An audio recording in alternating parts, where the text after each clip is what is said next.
Hi everyone, my name is Leanne and today I'm going to be telling you about my top 10 favourite books that I read in 2019. Now, not all of these books were necessarily published in 2019, although I think quite a few of them were. These were just the books that I read in 2019. A couple things before we get into the books, just to tell you what makes a book make it onto this list. For me, a favourite book is normally one that I found super entertaining and like compulsively readable. A book that I would recommend to a lot of people, a book that I learned something from, and a book that I would like to reread, even though I'm a terrible rereader and basically never do it. It's also a book that really stays with me, which I think is really interesting because it means the books that I read at the start of the year have a slightly harder job to make it onto this list, because there are books which I may have loved back in June and put on my favourites list then, but they just haven't stayed with me in the same way some other books have. But I think some of the books that I read in the latter half of the year don't face that challenge as much as the books I read at the start of the year. Do you get what I mean? I am going to try and do this in a vague order from my 10th favourite to my absolute favourite, but if you asked me on any other day, I feel like the order would change around a bit. So at number 10, The Testaments by Margaret Atwood. This almost didn't make it into my top 10, but I just found it so thoroughly entertaining. I don't think in terms of quality it was incredible, but I think that's just because you so naturally compare it to The Handmaid's Tale, and they are such different books. The Handmaid's Tale is such a slow burn, intimate book, whereas this is far more plot driven. It's far more fast paced, and this book was just so compulsively readable for me. If you somehow don't know what this book is about, which I don't think anyone would, but this is the follow up to The Handmaid's Tale, which is a novel that Margaret Atwood wrote in the 80s, which is a dystopian novel about there being mass fertility issues and women's bodies being controlled, and fertile women being given to wealthy, powerful families to basically be used as a baby-making slave. Everything that Margaret Atwood says in this book about how women are treated by society is still very relevant, and Margaret Atwood has always said that she hasn't put anything in these books that haven't happened in real life. I do think there's a conversation to be had there about taking the experiences of women in colour and suddenly they become scandalous when they happen to a white woman. I do think there's a conversation to be had there. See why this almost didn't make the list. I have a lot of criticism about this book, but it was just so entertaining and so page-turning. I thought all of the different plots were woven in together fantastically. This book follows 3 different people's perspectives. I think out of all of the books I'm going to talk about today, even though this is my 10th favourite, I think this is the book that I didn't want to put down the most. So it's made the list. Next is An American Marriage by Desi Jones. This was the winner of the Women's Prize for Fiction. And this book isn't just on the list because I put a cheeky bet on that and won quite a bit of money. But this book is fantastic. I learned so much from it. I really connected with the characters.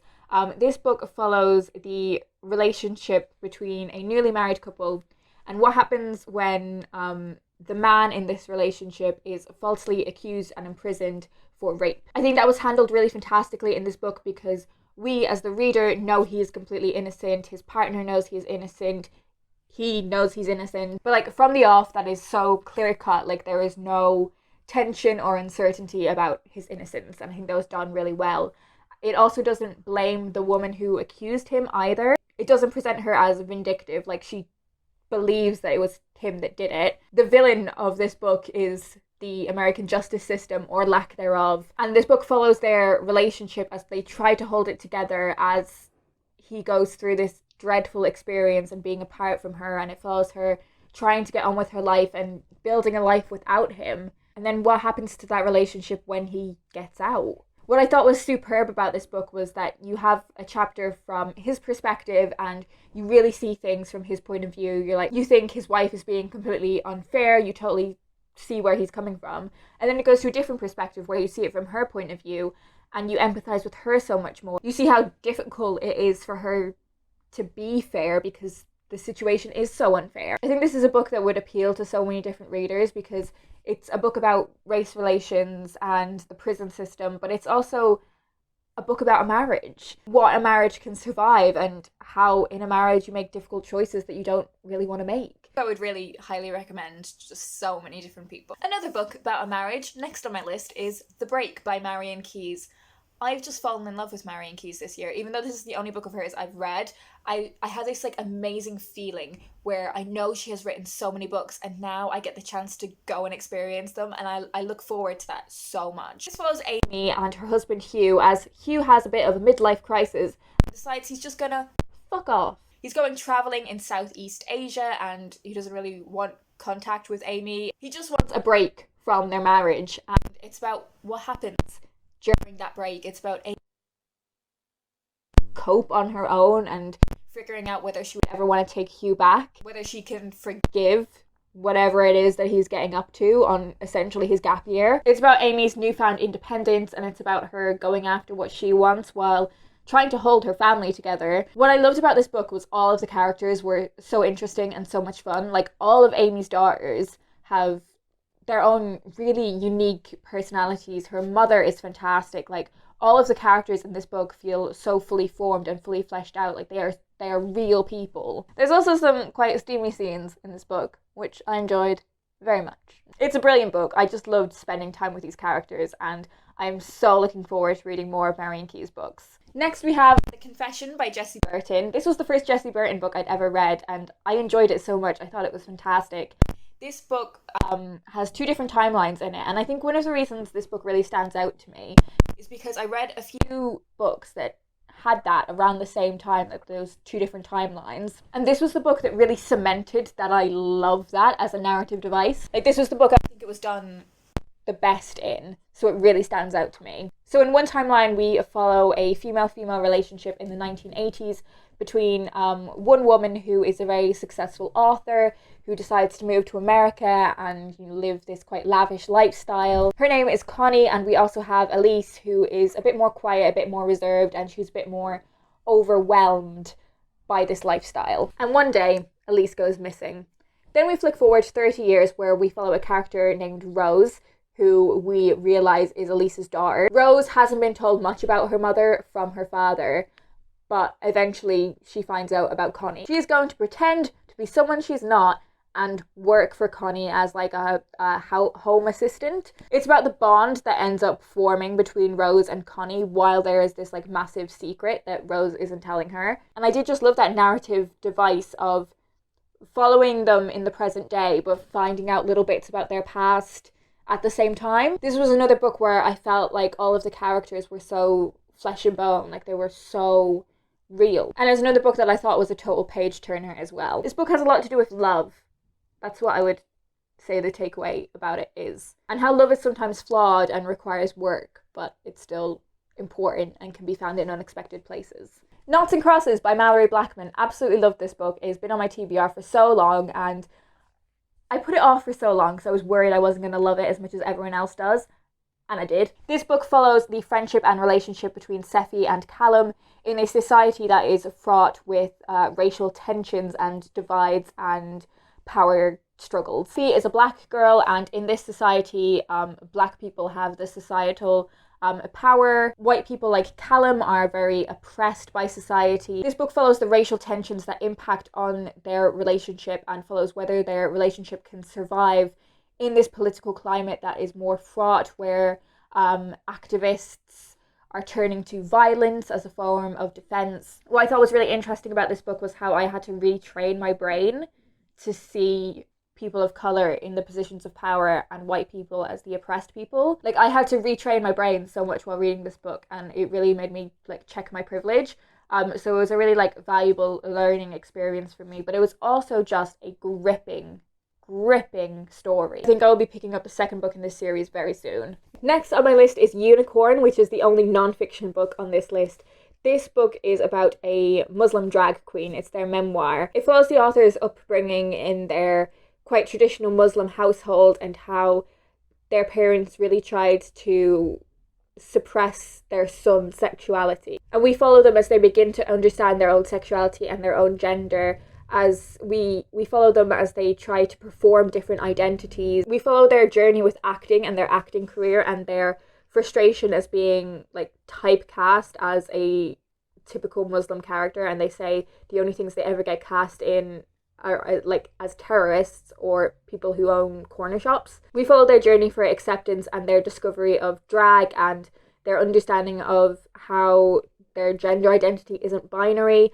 But what I loved about this book was how forgiving they are towards their parents. In one way, you can look at their parents as being full of hatred and bigotry, but they really begin to understand that it came from a place of love, in that they fully believed that their son entering into a world that was going to completely ruin their life. They wanted to protect their child. They gave their parents so much forgiveness that I think showed that dynamic in a more nuanced way than I think I'd ever seen depicted before. I think if you're someone who's interested in different cultures, particularly if you're someone who is interested in like LGBT culture, I would just really recommend this book. I think it's one of the most interesting books that I've read about queer culture, and it's an intersection of identities that I never really thought about that much before. Next on my list is Perfectly Preventable Deaths by Deirdre Sullivan. I loved this book. This is a YA book that is set in Ireland that follows the relationship between two twin sisters as they move to a strange and isolated Irish town, and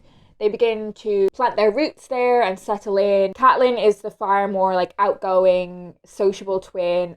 What I loved about her character was how like openly sexual she was. I thought that was fantastic. Very aware of the power that her appearance and sexuality give her, but at the same time she also has this underlying insecurity that I just really connected with. And the other sister, Madeline, is a bit more reserved, a bit more quiet, but as the book progresses we learn that she is more powerful than she ever realized, and this book has a lot to do with witchcraft. One of the main plots in this book follows Caitlin as she gets into a relationship with an older guy. We follow the characters in this book as they learn more about his involvement with young girls in this town going missing, and how Caitlin is in a lot of danger by being associated with him. I think this book is so subtly feminist in that it essentially presents what is an abusive, controlling relationship, but it feeds you that as part of like a fantasy novel. I mean, of course I was going to love this book. It's Irish, witches, sisters, and feminism. This is The Football Factory by John King. This is probably the most surprising book on this list. Is it the only book by a man? I think it is. What a surprise this book was for me. I went into this book so uncertain of whether I was going to like it, and I actually almost DNF'd it after one chapter because I wasn't sure it was for me. While in many ways this is a book about football and that's what drew me to this book, it's actually a book that is so interesting politically. I think this should be compulsory reading for anyone that wants to learn more about class in the UK and class divides and why we are still in such a fractured society. In so many ways, I think this book is such an important social document, and I've learned more about class from this book than I think I have from so many political books and political articles and hot takes. This book is about the very proud British heterosexual white working class man. It's about your stereotypical like football hooligan who is disrespectful and kind of horrible towards women, who has some very dodgy opinions about race, who gets involved in violence seemingly like senselessly, but it really breaks down why people are drawn to that lifestyle and how society is failing them and how they become so disenfranchised with politics. If you are someone who is wondering why working class people end up voting Tory, I think you would learn a lot from this book. Because let me tell you, us liberal lefties, pretty fucking annoying. The book is very visceral. There's a lot of uncomfortable and inappropriate language used, which is why I almost gave up on it. But if you are able to handle that, I just think this is a fucking fantastic book. It's brilliant. I love it. Penultimately on this list, we have Desi Jones and the Six by Taylor Jenkins Reid. Taylor Jenkins Reid is one of my favourite authors of all time. I haven't read The Seven Husbands of Evelyn Hugo yet, just because it's the last one I have left. I don't want to be done. But this is a book that has divided opinion, but is definitely making many appearances on these kinds of videos. This is a work of fiction that pretends to be non-fiction in that it looks at the life of a fictitious rock band in the 70s who had phenomenal success and then one day split up, and that breakup was shrouded in mystery. Nobody really knows what happens. And this book is a series of interviews that happened with members of the band and people that knew them that pieces together what has happened. The fictitious author of this book has set it out so the story is told chronologically and you get snippets of each interview weaving in and out, which is really interesting because you see how different characters remember different events different, and you see how one character may want to present themselves in a certain way, and another character is like, well, that's not actually how it went down. I loved that as a narrative device. I thought it was fantastic. I thought all of the characters in this book were so interesting, and what I loved about it was how it depicts so many different kinds of womanhood and femininity, and how there are different ways to be strong women. This book also has so much to do with love, and one of the main like points of tension in this book is the relationship between Desi Jones, who is the singer, joins the band like later on, and the main singer of the Six, whose name escapes me. But there's kind of like a will they won't they romance there, despite him being like married, and it's kind of about how he loves both of those women but in different ways, and I believed that. I think it shows a real talent on behalf of the author that I was able to believe that. I really enjoyed this book, and I'm so excited for Taylor Jenkins Reid to bring something else out. And my favourite book of 2019 was Queenie by Candice Carty-Williams. Not only is this a book that is fantastic in and of itself, but it was a book that came to me at just the most perfect time. This is a book that follows our main character Queenie as she navigates her professional and personal lives with many, many struggles. She's recently gone through a very difficult breakup, and a lot of how she responds to that breakup in unhealthy ways was something that I really connected to. She finds herself in, quite frankly, some horrible and dangerous sexual situations. She kind of spiraled in that way, and she's just desperate for someone to show her some form of affection. This book also deals with miscarriage and mental health, which was something that I really appreciated being shown in a work of fiction. I also think it has a really great depiction of the importance of going to therapy. I loved the friendships in this book. Queenie has this group chat called the Corgis, which are like her best friends from lots of different like sections of her life, and there are people that wouldn't necessarily mingle off their own backs, but because they all love Queenie, they form this bond. This book is so heartbreaking, but it's also so funny, and Queenie is a character that you totally root for. Another thing that I really connected with in this book was like house hunting in London. Like in this book, she has to go house hunting after her breakup, and it was literally like she was looking in the same parts of London with the same budget as I was when I was doing that. I was doing that when I was reading this book, and let me tell you, all the shitty men that are in this book, we've all met them. We've all gone on shit dates with them as well. They're so real. She's an incredible heroine. She's someone you just really root for, and I love this book. I love this book so much. So that's it. These are my favourite books of the year. Do leave me a comment down below and let me know if you've read any of these books and tell me what you thought of them. Or if not, let me know what your favourite read of 2019 is. I would love to get some recommendations from you down below. Anyways, I hope you guys are doing well, and I hope you have a fantastic reading year in 2020.